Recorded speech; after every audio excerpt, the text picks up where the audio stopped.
Un titre qui a flambé énormément, qui est en train de perdre de sa superbe, c'est l'action SpaceX qui poursuit son repli à Wall Street. Hier, c'est une nouvelle émission de dette de 20 milliards de dollars qui inquiète les financiers américains. Qu'est-ce qu'on fait? On se met à découvert sur SpaceX ou au contraire, c'est juste une première respiration et auquel cas, c'est l'occasion de monter dans le train? Alors, allez, petit récapitulatif. Donc, on a effectivement SpaceX qui est entré en bourse le 12. Plus grosse IPO entrée en bourse de l'histoire avec soit 75 puis 85 milliards de dollars levés, sursouscrit 4 fois, mais au final, ce n'est pas si énorme que ça, bien évidemment, et un cours qui flambe. Le cours d'introduction était prévu à 135 et on est monté très rapidement à 225, donc près de 67% de hausse, si je compte bien. Donc c'est spectaculaire, effectivement, en 4 séances, 4 jours de cotation. Mais depuis ce sommet, déjà moins 31% depuis le sommet, avec moins 16 hier justement, et avec, on y revient, un certain nombre d'interrogations sur désormais la rentabilité de tous ces investissements.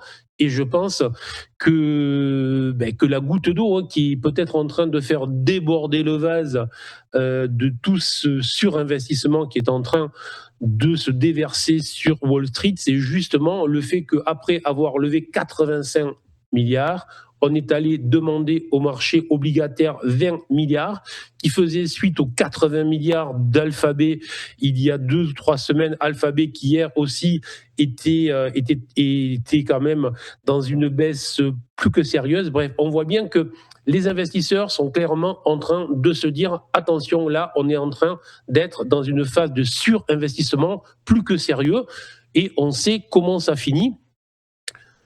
La bourse, c'est pas mal parce que ça peut faire rêver, ça fait rêver un certain temps, jusqu'au moment où les chiffres reprennent le dessus et les investisseurs, lorsqu'ils arrêtent de rêver, ils veulent de la rentabilité, ils veulent du retour sur investissement.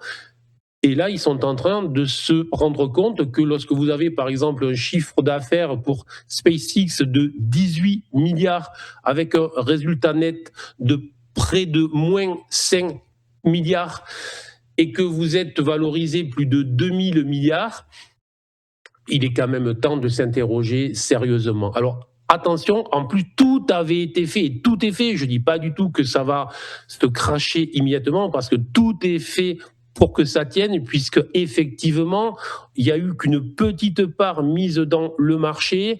Il y a le Nasdaq qui va l'intégrer, donc qui va pousser les fonds effectivement à venir à l'achat, mais c'est un symptôme, c'est un signal.